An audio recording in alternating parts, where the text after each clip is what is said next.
Welcome to the first day of LCS Academy. My name is TJ, joined by one Josh. Joshy Howard, is that correct?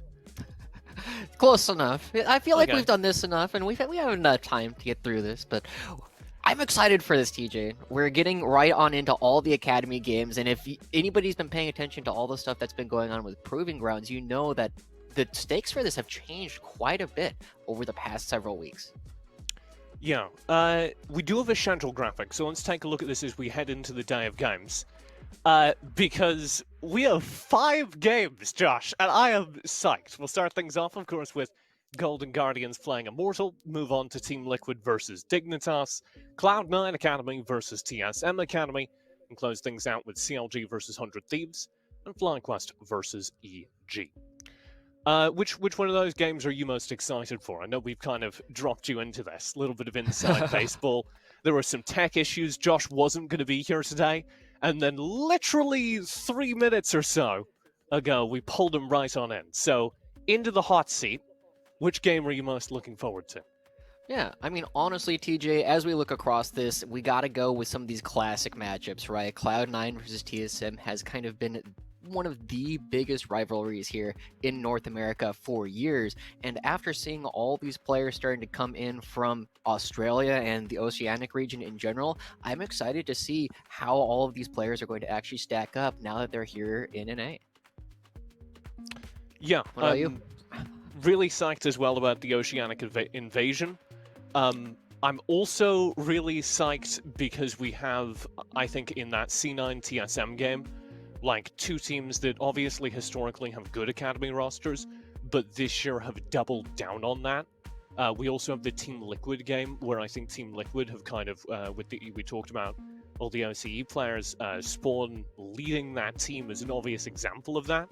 And we have them kind of revamping a historically kind of mediocre academy roster with the addition of that new coaching staff. So there's a lot to look forward to, but let's start things off with our first game of the day. This will, of course, be Golden Guardians playing Immortals. We have some experience with this Golden Guardians roster. One of the things that I'm most excited about today is all of the amateur players that have gotten promoted up. Do you want to talk a little bit about Rosethorn? Yeah, Rose Thorn's a player that we've been seeing on and off in the the amateur scene for a while, but most notably came here into Honda's scouting grounds, where he looked really strong just kind of across the board. He was able to, I believe he ended up getting first with Team Infernal over the entire thing, and now is going to have an opportunity to actually show what he can actually do at this level of play. And with a lot of people, I mean, I think there was a big conversation with Odd Orange a couple of years ago and talking about the difference between playing with teams like Radiance in the amateur scene and then moving up to the Team Liquid Academy roster. And he's just saying, wow, the difference between playing at these levels is so different. Having that dedicated coaching structure behind you and actually like making this your job, going to work and actually playing next to all of the other players really changes things really drastically. And I'm excited to see if Rosethorn, who has had such a strong, sudden performance in the scene, is going to be able to continue that now that he's actually on the main stage. It's part of a larger story across the day. We also have Yunbi in that roster who played in the scouting grounds this past season, where we have kind of these 2 classes of player hitting academy for the first time. You have obviously the OPL veterans, many of whom have been to Worlds, and now they're playing at academy. And then you also have all these rookies who have played on teams called Team Fish Taco, which was Rosethorn's previous team. And they're playing alongside sometimes these Worlds veterans, as is the case in Golden Guardians Academy. And it's going to be a lot of fun to see how the various leagues stack up. Yeah, and we don't want to discount any of our American veterans here either. No. Obviously, with people like Rosethorn and Yunbi coming up, we really have eyes on them to see how valuable these additions really are going to be to the team.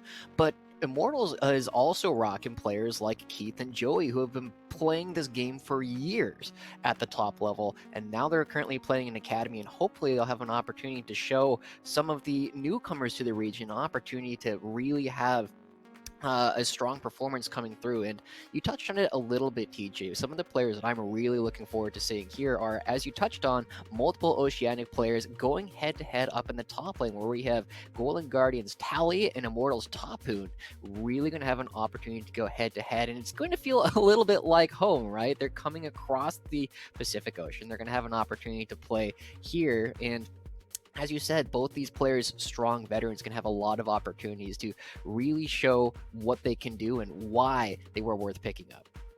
Yeah, I think when I was just building out this matchup, what most excited me actually was the bottom line, because you have Prismal versus Keith. And you mentioned Keith, obviously, he's a big standout, but I think Prismal is also in the category of players that have been around for a while, that have a record of being good, but kind of need to step up and show that they can carry a team. And this is maybe the fourth category of player. We've got the Oceanic veterans, we've got our Academy players that have been around for a while, and we've got our LCS players, and we've got our promotions from the amateur scene. And for a lot of these Academy players that have been around for a while, this is the make or break moment, because this season, with all these new additions, they need to show, okay, I'm ready to go to the LCS, I'm ready to keep moving forward. Otherwise, it's getting a little bit crowded on these rosters.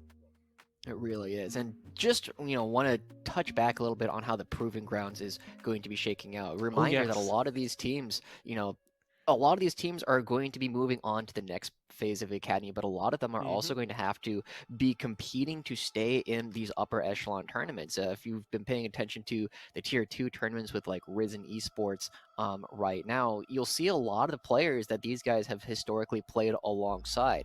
Prismal hasn't necessarily been in the amateur scene all that much, but he's been sitting in, that kind of, we touched on like Team Liquid is kind of this middling team in strength overall for a long time. And even though they have a special place in my heart, it was kind of where I got started in all of these things. It's going to have to be an important part of how he develops. He's been playing with 100 Thieves for a long time. Now that he's moving over to Golden Guardians, it's going to see a little bit of a difference in the way that they actually like to play. He's not going to be having the same kind of support where he's been playing with Breezy for a long time, and we'll see how well he's actually able to coordinate with Chime, who plays very differently. I don't think of Chime as being the same kind of aggressive player that we often see as Breezy has been. Chime certainly, first of all, it's in the name, Bard main, I'm really excited for. But second of all, is kind of in a similar situation where I want to see him step up and bring it to the next level in this next season. There is your first look at our confirmed rosters for today. I was kind of wondering which players, especially Immortals, we're going to bring to the day with all of these issues that have been going around. So I'm excited to see that they did get pretty here in time. Let's head into it as we hit our first champion select of the day. It is once again Immortals Academy playing Golden Guardians Academy, and we're into the bans already. Yeah, not a whole lot of surprises coming through. Probably the biggest thing that's popping out to me right now is kind of this Hecarim that, it has been very strong. We've been seeing a lot of players opt for it in order to be aggressive and have a lot of power in the mid game, but everything other than that is kind of pretty standard. You have to kind of take the Pantheon off the table. You have to get the Olaf out of the hands of Potluck because of how aggressive both these champions can be. And talented players like Tally and Yunbi on the opposite side of the map, you want to take off some of these strong blind pickable solo laners. So I don't feel like either team is really showing a whole lot of what they want to be doing off of these bans, and we're going to have to see the transition. I don't expect this Cho'Gath to necessarily come through, even though it has been something that Tapoon has played to quite the effect historically, but instead we're just going to be getting the Talias. The Cho'Gath, once again, Oceanic top players giving us a little bit of a heads up. It's like, yes. And you do have this. Tapoon is the first player we're going to see today from Legacy, which did make a Worlds run, which did win the last season of the OPL, which did upset Mad Lions at Worlds. There are Legacy players in almost every matchup today. They have been dispersed across the Academy. So keep your eye on those players as we get there, because I think between them and the Order players that have also made it across the ocean, there's a high expectation, at least from me, that they smurf a little bit here. He'll be going against Tally, who of course was also being able to play at that top level in the OPL. Potluck and Pretty will lock in a Jhin and a Leona for their bot lane. We get a Talia jungle for Academy. Golden Guardians will grab themselves a Kai'Sa and a Galio. Yeah, it's interesting to see how these teams are shaping up, because as I look at it so far, we're automatically going to be seeing a lot of pressure down in the bottom lane as both teams picking carry junglers and bottom lanes that like to fight. So I'm kind of curious how these two teams are going to be transitioning the rest of their draft. You often look at these kind of compositions as what I like to call a threat overload composition. You pick a lot of characters that can be very aggressive, and you don't need to pick a whole lot of peel for your carries if your opponents are too busy dealing with all of the other damage threats that are also on your team.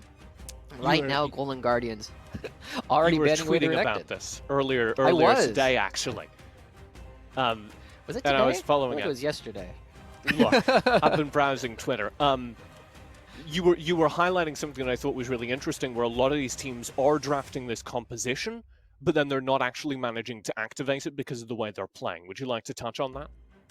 Yeah, absolutely. I mean, we touched on some of the proving grounds teams that we've been seeing, and in order to build a lot of these threat overload kind of compositions, you need to be having a lot of champions that can actually continue to fight even in melee range. They want to be right on top of their opponents, and right now, I'm kind of liking the way that Golden Guardians is picked, because Kai'Sa and Graves are relatively happy playing at short range when compared to things like the Talia and the Jhin. Jhin wants to be able to play from very, very far away, but if something like the Galio gets on top of him, he suddenly loses a lot of effectiveness in his ability to pick targets and play individually. So with Golden Guardians taking away the Renekton, I mean, they're taking away this natural frontline that we often see with the Jhin and Talia in order to just create a lot of pressure for them, as well as an easy gank. And this Rise is really fitting in. It's a little bit later scaling than a lot of the threat overload compositions tend to go for, but is an absolutely insane threat as the game continues to go on.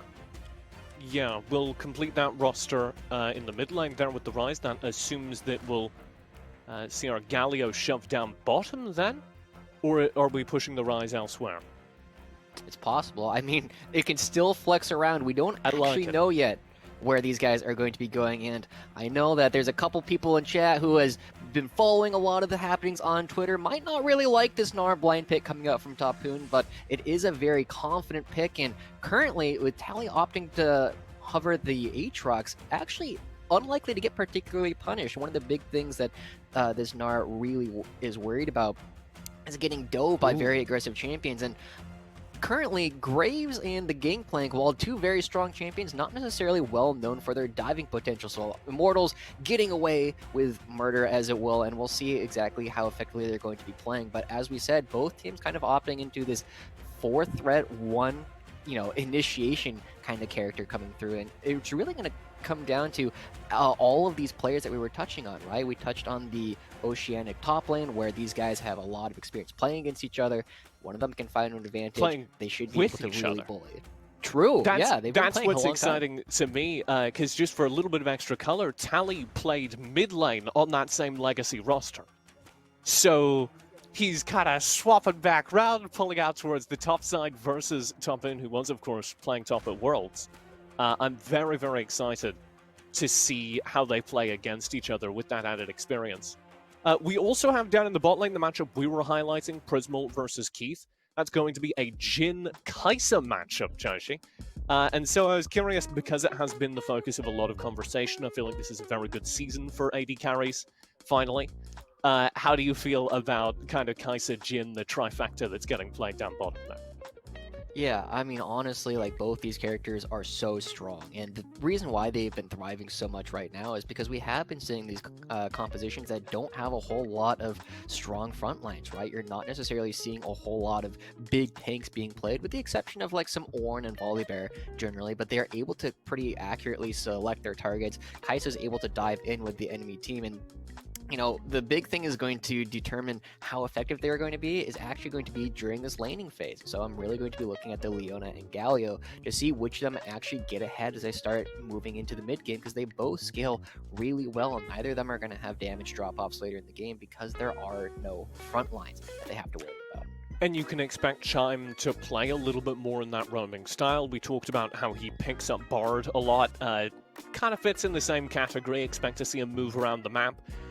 Joey has been playing in the LCS. He's been playing during lock-in, and he's been just your classic support, playing those hard engaged tank carries to lead off teamfights, and doing a really good job of it. So we have a little bit of an antithetical support style in that all-star bot lane, and I'm really, really fascinated to see whether or not Keith and Joey can bully out Prismal, take advantage of maybe Chime's more roam-heavy style in that bottom lane.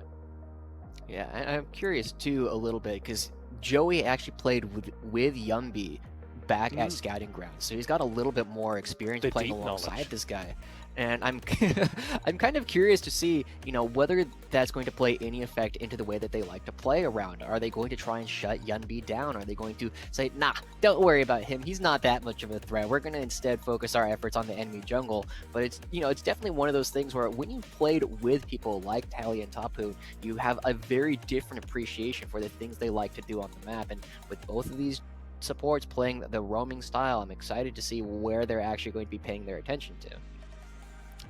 You do have Prissy opposite Yunbi in lane, and if you haven't heard his name before, he's been one of the up-and-coming talents flagged in the European region.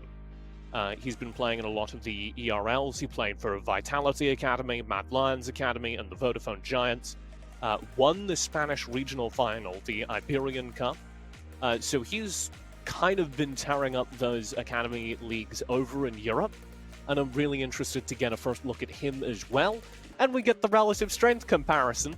Academy leagues in Europe, OPL, and a amateur all kind of coming together in our first academy game of the season. Yeah, it's absolutely crazy, DJ. I'm really looking forward to seeing how everybody stacks up here. I'm proud of us, Josh, for being drafted into this game, 3 minutes before it started? We made it through the draft. We're on a roll. We got our storylines down. Everything's going great. It's almost like we were doing prep for this. Anyway, right? Just looking at all these teams, there's a lot of opportunity to look at how everybody's going to be stacking up. Just because, it is like I feel like a lot of the academy seasons before have been very focused on some of the domestic talent. It's like, are they going to move up? Are they not? Where are they going to be going? Do they deserve some of their slots compared to some of the people that are both above them and below them? And now, we suddenly have like 4 times as many players to suddenly look at, right? You have the, we already talked about the domestic veterans, domestic rookies. We have the oceanic players on their way over, and now we're starting to see a lot more people coming in from Europe because Pretty's not the only one that has had an opportunity to come over. We're also seeing Luger, 100 Thieves Academy, come over, and we'll see a little bit more from him a little bit later on. But it's just so crazy to see how many people are suddenly here. Yeah, and I don't want to drop you out. If I'm not mistaken, Luger wasn't able to make it over in time. Oh, so I don't want to set up false hope. I believe we are playing with a sub in Luger's place. And there are going to be a couple of that. It's kind of fascinating because it's a lot of the teams that are missing their LCS rosters are also the teams that weren't able to get their LCS Academy roster visas together. So the teams that are already a little short-staffed are even more short-staffed down here in Academy. So we're getting some players, like there's one sub, I believe, for CLG, who's just been pulled right out of a collegiate team. We have a Harrisburg Storm player hitting the main stage today. Fizzy, the support player. So you have... That'll be exciting. Yeah, I mean, it's exciting. I'm happy for him, don't get me wrong, but you do have a little bit of chaos even down here in Academy. That is on TSM Academy. That Fizzy is being pulled on. We don't want to be, we don't want to knock on these guys too hard, right? Because we're seeing that despite some of our initial expectations, like the Golden Guardians roster, which pulled Niles and Iconic off of the Maryville roster, they're actually performing way better than I think a lot of people were expecting. So I think Fizzy has an opportunity to show that, collegiate is still something that matters quite a bit as well over the entire course of League of Legends, and we'll see later on how well he's actually able to do it. Yeah, it is time to get into our first game of the day. So we'll refocus here. Golden Guardians Academy take on Immortals Academy in the first game of the 2021 Academy season. Fanning out. Pretty standard stuff. right now, TJ. Now, something that's been interesting is, the talk around Jhin itemization. We might see it come up right my now God. as Joey is going to be face checking 4 people. Joey just trying to hang out in a bush, will be taunted there. So, thumbs up to Chime for landing the taunt. That'll be everything that happens, though. Josh, back over to you. Tell me about Jhin itemization. Yeah, so there's been a lot of people looking at Jhin and the different things that he can start. Obviously, you still have the Doran's Blade, Doran's Shield as major options. And then something that's been growing in popularity was the boots and 4 potions so that you're able to get concentrating going. But now, Keith opting for a little bit of extra damage and honestly a little bit more sustain coming out with the longsword and the regular potions.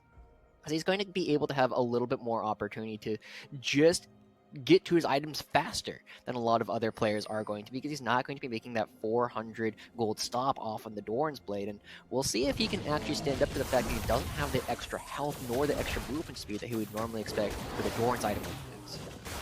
I want to give a shout out to Tally for running up to the top lane and flashing that legacy emote and his former teammate. Just a little bit of friendship on display. We do kick things off across the map with pretty slow start. Nothing crazy apart from that attempted 3-man gank down bottom. But I was kind of hoping for a little more of, we're starting things off with the Oceanic players who play fast and loose. I was hoping for some chaos, but we're going to be playing very, very safe, as is probably to be expected at the start of the season. Yeah. I mean, there's obviously the 2 theories. Right, when things are brand new, it's like you just go hard, or you're just like, maybe we need to feel things out. And it looks like, both these teams are kind of opting into just feeling it out, seeing how you're actually able to play as a team. Because obviously, they've been having opportunities to scrim, they've been having opportunities to practice, but it's a different world when you're actually playing on stage, and suddenly your games mean more than just your pride. You're actually playing for opportunities to continue playing later in the season. You're trying to prove things, but you don't want to give too many advantages over to your opponents, because suddenly that could be proving something very different. I do want to maybe kind of go back to the amateur scene and that theme of being on a bigger stage with a conversation about Rosethorn briefly, because I was actually very, very critical of him when he was playing an amateur for some of the positioning mistakes and stuff that would go awry. And then I was really impressed when he hit Scouting Grounds, and a lot of that stuff had been cleaned up. Not all of it, though. What is your take on Rosethorn coming into this season as kind of one of the hot new rookies hitting the stage? Well, I mean, as one of the players who didn't have as much time, like actually playing on a team, as a lot of the other players in Scouting Grounds, you did see some changes in the way that he liked to play relative to a bunch of other teams. He was a little bit more selfish, he was a little bit more greedy, and right now we'll get back to that as Joey finding Yunbi in the mid lane. Yep, Zenith Blade in, Yunbi will burn Flash, pretty to chase actually, over the wall with a flash of their own, and Yunbi slinks into the bush. We get nothing but some burn summoners in the mid lane. We already see some good roaming coming out though. Joey showing up here in mid. Yeah, I mean, we already talked about that. He just wanted to come in, say hello, and committing both flashes here to actually get it while Yumbi's out of mana means that there's no real opportunity for any turnaround here, but not going to be having a whole lot more after that, right? You have the phase rush on the rise, you're able to get out of range rather easily, and I'm a little bit surprised that Pretty actually thought he had the blood. He thought that he had an opportunity to go for it, and instead, just going to be backing away and forcing Yumbi to teleport back. Small advantage, yes, but potentially not worth it in the long run. Pretty still does have that TP, as you say. Some slight advantage there in the mid lane. I don't know. You have phase rush Oriana, you go for it. In the Spanish program, I mean, it's the confidence, right? Yeah, I mean, I think it is, right? It's just kind of a showing of confidence. He's trying to play here on a different stage. He's trying to show that he is worth picking up, and sometimes you gotta be aggressive, because they had a pretty good idea on what Graves was. They knew he was at the Krugs, they knew there wasn't a good opportunity for him to try and turn things around, so no real risk of anything going particularly badly. It means that you're able to make some of these plays. And putting Rise behind just means that he's not going to be as strong of a threat later on. And now, Pretty's going to have an opportunity to try and go back and have his teleport, as we might start seeing some scuffling around the Dragon. Yeah, I hypothesized that it would be Chime roaming a lot, pulling out the Galio, historically a Bard player. But we're seeing a lot more action here from Joey at the start of things. No flash. As Potluck will show up here again, Yunbi already had been punished by that flash. We'll get to same thing. Ooh, deep dive in, down bottom, Chime. Up close against Joey, this could be a mistake, and indeed it is! You stepped too close, and it's first blood for the game, passed over to Immortals Keith in the bottom line.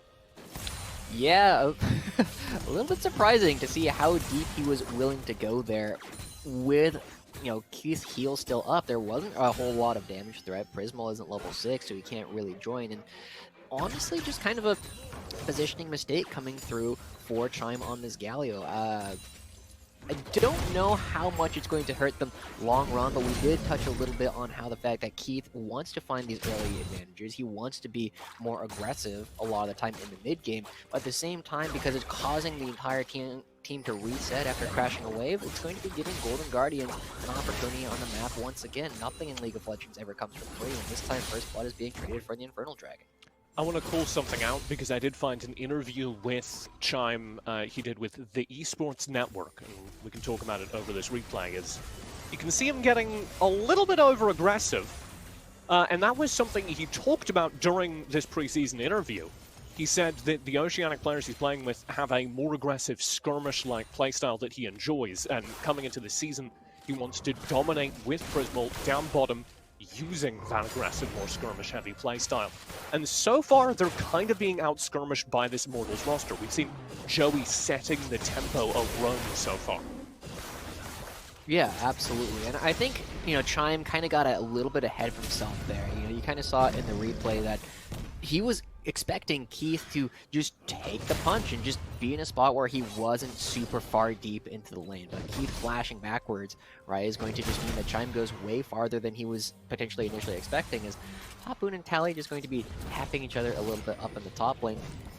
But the thing that's kind of sticking out to me, right, besides the fact that Joey has been moving a little bit more proactively on the map and really starting to put Yunbi behind, is the fact that every single position for Immortals is currently leading in CS. And because of the fact that we haven't necessarily seen a whole lot of jungler intervention top lane, because of the fact that Joey hasn't necessarily been in his own lane as much as Chime has, this just kind of feels like a good player difference, right? Immortals are just winning across the map simply because they are able to be aggressive. Team diff, says Josh. Team diff. Tally up top does take a few hits here, and you are seeing Tapoon kind of bully his former mid laner. Something to keep an eye on is we have had a week of kind of rough Gnars in the LCS, but this Gnar is enabling Immortals to get the first objective to their team. They'll be able to pick up this Rift Herald here. It looks like uncontested. Yeah. There you go. I mean, there's a lot of questions on whether or not Gnar has been really effective, but this is kind of showing like one of the big strengths that the champion does have, right? You're able to create priority. It does have a winning matchup against a lot of the meta top laners, and Gangplank is one of them.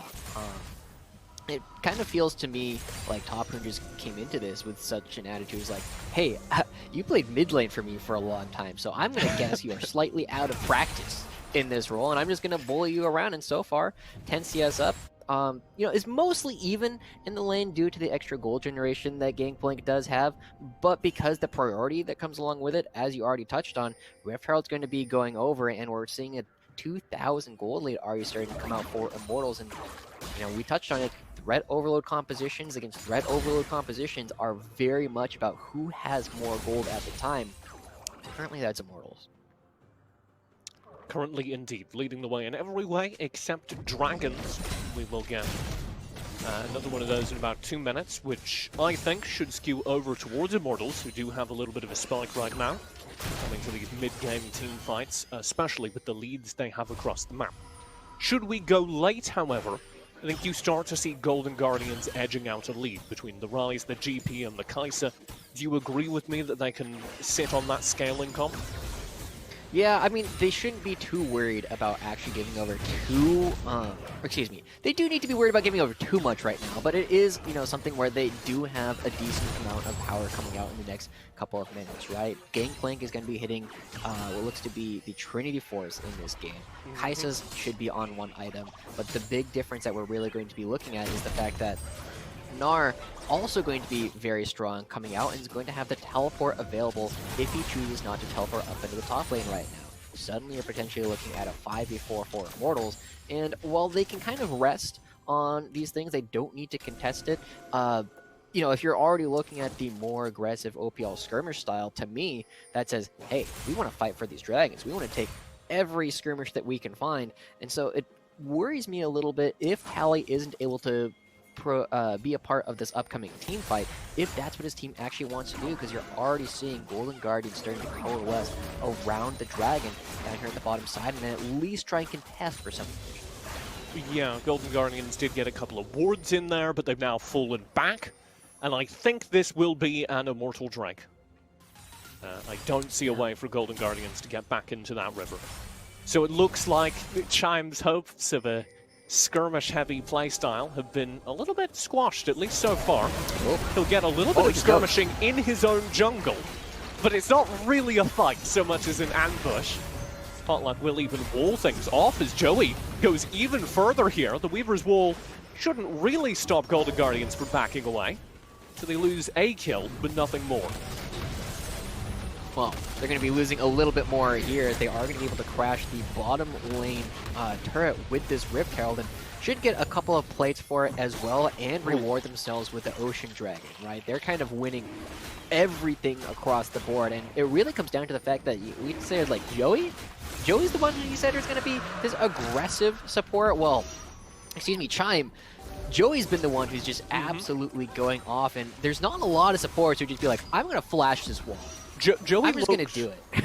really good in Locket, so I am not surprised to see him doing equally well here. I am very impressed by the extent to which he has shut down Chime. And part of that is that Prismal doesn't really have damage yet, into a Jhin at least, so maybe we'll see that change, but you can see here, this is just all Joey all the time, perfectly synced up with Potluck.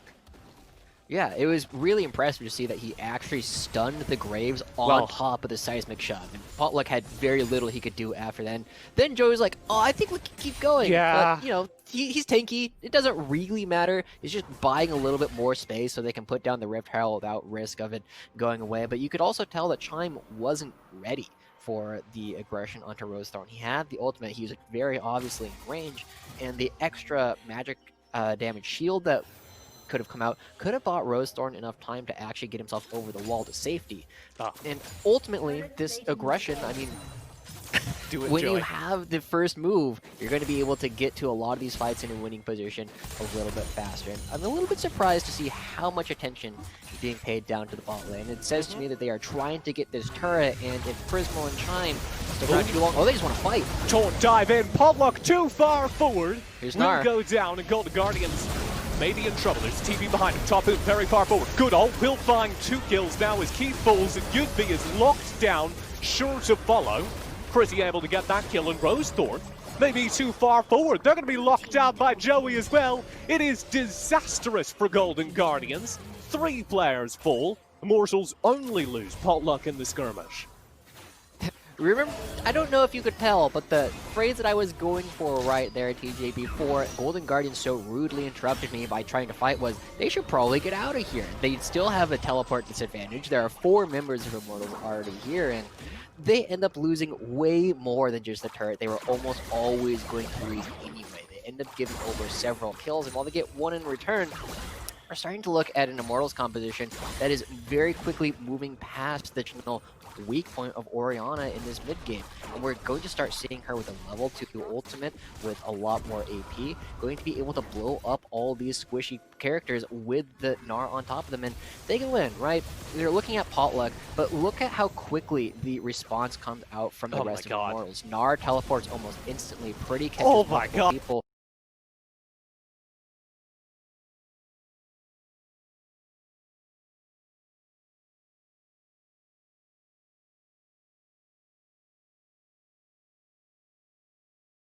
ultimate is the best Gnar ult I've seen in America, which I admit is a low bar. Shoutouts to Huni, but still, I think it worked really well. Yes. We needed the Australians to come and show us how to handle dangerous wildlife. Here comes a Rift Herald in the mid lane. Speaking of wildlife, as that will be yet more turrets passed over to Immortals. They did get that turret down bottom. They did get this here, and that is a clean sweep of all the tier 1s, completing a 3-turret early game. And there's basically no way you can look at this and be feeling good for Golden Guardians right now. We talked earlier, I kind of made the pitch that if we went late, you know, Tally, the Rise, like Kaisa maybe, and it's not looking like we're headed towards that parallel universe. Nah, it doesn't look like it, but this is kind of the part where Immortals needs to prove that they are as good as they are currently looking. Because when we see this, when you get all of the outer turrets before like the 20-minute mark, the game starts to slow down quite a bit a lot of the time because you are far ahead, but you're not so far ahead that you're comfortable starting to dive these inhibitor turrets, that you're comfortable starting to dive a lot of these you know, major things that you have to do, and you have to start playing the map really effectively, like Tapoon might be doing right now. Yeah, Tally cools down the ultimate, trying to play at range, but Tapoon just pops the ulti. Got Potluck as well. There's no escape. Goodbye, Tally. And Golden Guardians lose yet another kill. And I think that's my problem with your theorem. This game would be slowing down if Immortals didn't know how to keep applying macro pressure, right? This is where maybe you start to see an Academy mistake. But this Immortals roster has looked so clean, shot calling-wise, throughout this entire game, I'm just not expecting it. Yeah, this is where, you know, generally Immortals and these teams that are leading start looking to trade a lot of these objectives. You just saw that Yunbi up in the top lane is able to get a turret, but it's likely going to be traded for a ton of damage here on this bottom lane inner turret, and that's going to be something that Immortals are very happy to do. Yeah, and the Dragon as well, but here's a teleport coming through, Tapoon can't join. Yunbi. He has no mana! Has no mana. Will ult in to a 1v3 and instantly be destroyed. Chime tries to follow up, has his own heroic entrance. Is also CC'd down low. Golden Guardians, I guess, only lose Yunbi. Oh no, Rosethorn is deep in the back lines here and will fall as well. Okay, Killer Instinct in, Prismal following one by one. That kill will be unpunished so far. Curtain Call over the wall, pops the thumbs up, gets dunked on by Chime, and will die. It keeps going, TJ. We're still fighting. The dragon's already dead. Just go. He teleported in with no mana. He had no mana. He had like a rotation of spells. Maybe. Shut up. He was like, yo, I'm going to cast my spell. That was it. Yeah, let me move on top of them. And then, you know, Chime had a pretty decent ultimate, right? He got a couple people in the shockwave. All Yunbi was doing there was casting Chime's ulti. That was all he was doing. He was part of the cast time. Yeah. If Yunbi had mana, I think that play was plausible, right? If he had some damage, now Chime is probably just going to die. Oh, no, he does flash over the wall. He's going to be okay. Yeah. All right, good job, Chime. Good job, Chime. You know, silver linings, every cloud, something like that. You know, that's something people every cloud say, drake right? you give over to the other team has a silver lining. I like it. But you know, I was wondering when we'd start to see first day haven't had Pisa jitter. May have been just then. Joey will start off this fight strong. Low on HP though, traded out. Yunbi able to get a little bit of revenge. Rosethorn falls during that fight. Keith able to find him, but a one-for-one trade certainly isn't the worst, even if it's not perfect for Golden Guardians. Yeah, I mean, honestly, this is the part of the game where you're starting to trade. And if it was like 20, 30 seconds later that fight happened, I would say, oh, they killed the jungler for support. Easy, let's go do the Baron. But it hadn't spawned yet. That's how far ahead Immortals really are in this game, right? They don't have a Baron to go hit. But trading these pieces, right? Giving over the bottom lane outer turret in order to start taking down this inhibitor turret, absolutely where the Tapoon goes in. Tries to do it to him. It does force him to zone back, full behind their inhib. They do drop the turret. I really like that engage from Immortals, even if it didn't work out. Yunbi. Okay. I'll do it again! Youngby shouts, but his team talks him down. Nobody will expect it the fourth time. Oh! My god. Solar Flare in, that was a step too far forward. Prismal did trade out 1 for 1, shutting down Potluck, which may be very important actually for Golden Guardians, as it will deny the Baron for at least the next 30 seconds. Yeah, and it is important, right, that now if you can start getting these trades without giving over anything more, it's worth it, right? Golden Guardians are very happy to trade these, provided they aren't going to be giving up structures or objectives on the rest of the map. Giving up kills? Yeah, that's fine, as long as you're not giving over anything more that will allow Immortals to snowball the end of the game, because evening up the gold and trading even that way, one, your opponents have a lot of shutdowns, so you're generally coming out ahead in that regard, but also minimizing the gold difference between the two teams. And Golden Guardians, they want to try and do as much of that as possible in the next minute and a half or so, when Immortals are going to start coalescing around this dragon once again. So it's exciting to see that Prismal has the confidence and the mental fortitude to actually make some of these tougher calls on the map, as Joey just looks for Tell. All right, Joey finds Tally in what Tally thought, to be fair, was their own jungle. We'll inform them of the eminent domain that Immortals has. Shut down the kill, and this should be another turret, I think, unless Yunbi wants to get frisky with Top Moon. Yeah, I mean, at this point, both jungles are definitely Joey's jungles. He can kind of go wherever he wants, and more importantly, as they bring everybody around, we'll get to see how Prismal actually found the kill onto Potluck here. So that's good. Yeah, he just goes in, and that's the kind of damage that Kai'Sa has in the map. Obviously, getting out, tougher question, right? It was a one-way mission the entire time, but this time, ends up working out, gets a big shutdown to go over in his favor, but they're still losing out pretty heavily on the map. 20 seconds left before the dragon. Whilst we were in replay, that bottom turret did fall. It did get picked up by Immortals. So they still managed to turn the kill into a little bit more of an advantage, showing off their clean macro, as has been this entire game. And they're not really interested in shoving too far forward, threatening any of these inhibitors, because they don't have to. Safe play is the name of the game right now, with the Drake and Baron both up. Yeah, going to be getting themselves this Cloud Dragon, and I think, a lot of people look at this Cloud Dragon thinking like, oh, it's pretty weak overall to get the soul, and to some degree, I agree. Having ultimate cooldown isn't the most impactful thing in the world, but the big thing that's actually going to be super, super helpful for Immortals this game, if they are able to get the last Cloud Dragon, is the movement speed that's going to be coming out from that, right? Every single character in a threat overload composition wants to be very mobile. You want to be able to put yourself wherever you want during these fights, and characters like Jhin, a ton of movement speed already. Characters like Orianna, not as much that they can necessarily work with. And having that extra little bit of mobility, super, super helpful as they now start transitioning to the top half of the map in order to try and choke the life out of Golden Guardians. Joey and the rest of Immortals are, as you say, pressing really far forward. And this is something that their coach, Coach Jensen, not Player Jensen, was talking about. He was saying that they wanted this Immortals team to be kind of a second squad for Immortals, but not so much Academy. We're seeing that as Top Moon does make a rare overextension, but the double ulti. Wow. This is turnable. Weaver's Wool in, Potluck, Shockwave as well. Joey takes the front lines, and they turn it. An overextension from Top Moon gets punished 1v3, and instead, it is Immortals all the way. The killer instinct into the back lines there from Keith, or from Prismal, was optimistic, and Keith is just chunking him, trading out the damage easily with a single auto.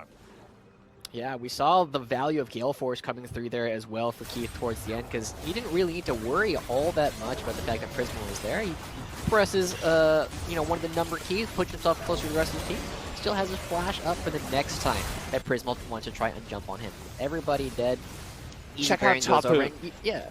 The Weaver's Wall so strong. Sets him up. The team play. Potluck hands him that one, and then the rest of the team is here. They've all been scattered by that. Yeah. And I really like the fact that Golden Guardians, again, willing to go for some of these plays, because they're playing from a hole. And I always say, you want to lose like Kingzone. You don't want to lose like Jhin Air. right? You don't want to drag out the game for 60 minutes. You don't want to be the team that's still there in the sad plane and just get fatigued after playing for an hour and losing. You want to start making all these plays where you're going to be going more aggressive, saying, hey, we have like maybe a 10% chance of winning the game, but this play has a 20% chance of working. So let's do it. Right, that's better. Those are good odds based on what we have going off right now, and Golden Guardians are willing to play those odds. Is it going to work? No, 20% means you lose 80% of those plays, but it's better than what you had previously. I like it, and you're absolutely right. It has been a frustration, I think, of a lot of analysts with LCS teams that will fall behind and then kind of not do anything for 20 minutes. So I like to see Golden Guardians taking risks and trying to pull the game back into their favor. Unfortunately, Immortals, with their firm grasp of the macro, have just managed to exploit every single mistake and keep growing their lead in Tally. Now, behind his inhibitor will just be run down by Tapoon. That's going to be the inhibitor turret gone. Inhibitor to follow, Rosethorn to follow, as Immortals look real good in their first game here in Academy. They really do, and Joey, after having such a great performance during lock-in, now looking to tear up Academy as well. Chime tries to do something, and go, you got this. Stasis! Gold. He's still up! Unfortunately, that's short-lived. Gunby is around here, and this actually may extend the game for a while as Prismal goes in. Keith has to go into stasis. Yunbi has one as stopwatch of his own, but will fall underneath his turret. Prismal finally drops, and it's an ace to close the game. At least Golden Guardians made Immortals work for it at the end. But the first win of the Academy season will be handed over to Immortals as they close out their first game 20-4 in the kill sheet.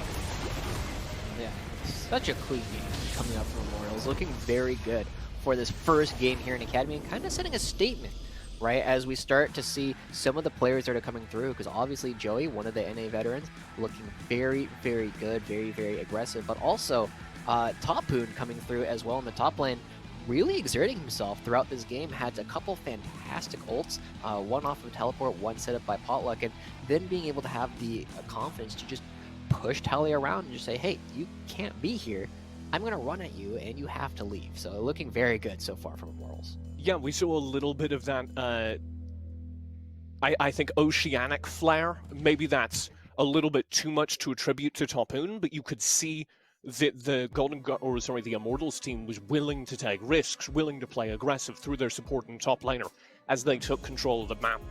And I also want to flag, Joey did play in Proving Grounds, of course, this year.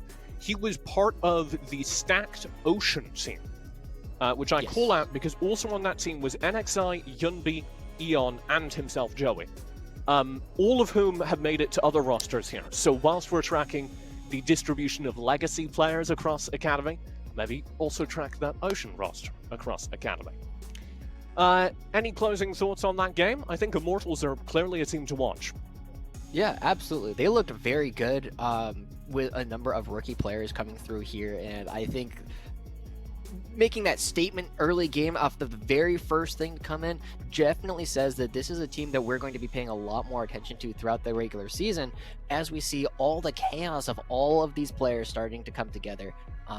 Tally and Joey, Tapoon and Joey, gonna be the ones you gotta keep an eye out for.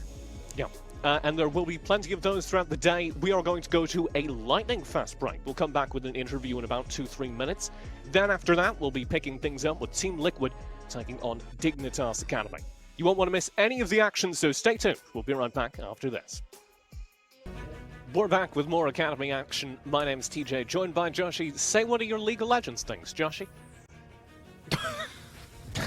I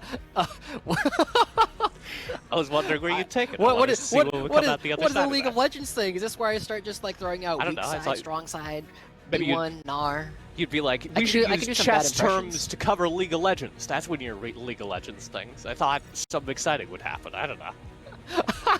We'll try it again next time we come back. We'll try it again. I'll have a chess thing ready for you next time so we can talk about some League of Legends in ways that probably only I will understand, but that's okay. Queen's Gambit is starting to become more popular once again. Yeah, chess is like huge right now. It's big on Twitch. We are headed towards our player interview with the Immortals players. Before we get there, though, I want to touch a little bit on what we just saw, what we witnessed in our first game here of Academy. Golden Guardians playing Immortals, being destroyed by Immortals. I talked during the game a lot about their macro, and it felt like a lot of that was being led by Joey down in the bot lane. Was that as impressive to you as it was to me? Yeah, I mean, honestly, TJ, at this point, you should know me as, like, whenever I see good macro, it's just chef's kiss every single time. Macaroni and cheese. And watching them move around the map, I mean, it was, as you said, really kind of being led by Joey and Tapoon for the most part during that entire thing. And I able to play the game super cleanly. And, you know, one of the things that I kind of highlighted a little bit when I was talking was the willingness to trade things on the map in ways that are advantageous. To loop it back into chess, we talk about this in terms of like simplification of the game.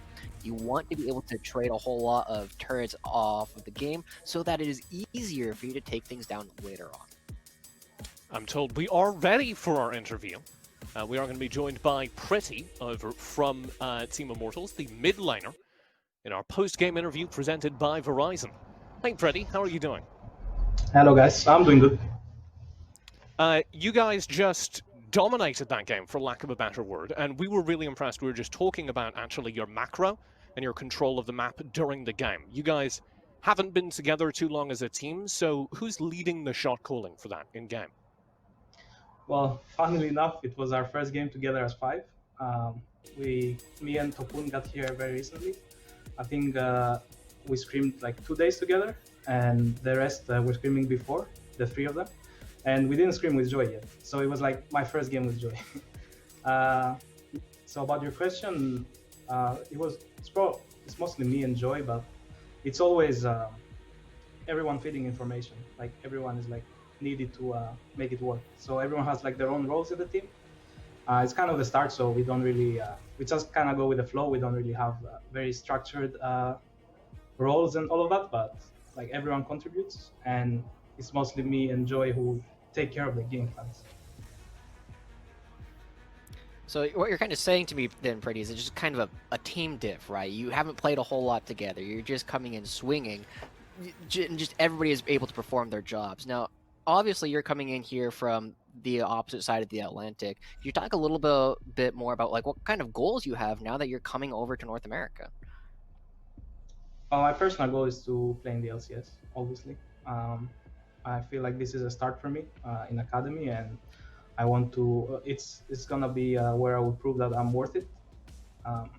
And I've had a lot of years of experience in regional leagues, and I was even playing in challengers. I'm a very old player, so I consider this a new start, and yeah, just gonna do my best to be in the LCS. I don't want to put you too far, but obviously European players coming over here and talking smack is kind of the flavor of the month. How long do you think it's going to take to demonstrate that you deserve to be in the LCS? Do you want to put like a target on how well you'll do this season? How long it's going to take you to get promoted? Well, I think once played in Academy should be fine. Should be good enough. All right. Well, I look forward to you dominating and proving grounds then. I'm excited to see Immortals over the course of the season. Thank you very much for joining us. We do have an exciting table of games ahead of us. We'll take one more look at the schedule for the day. We are, of course, moving on to Team Liquid versus Dignitas Academy. You won't want to miss it. It's right after this break.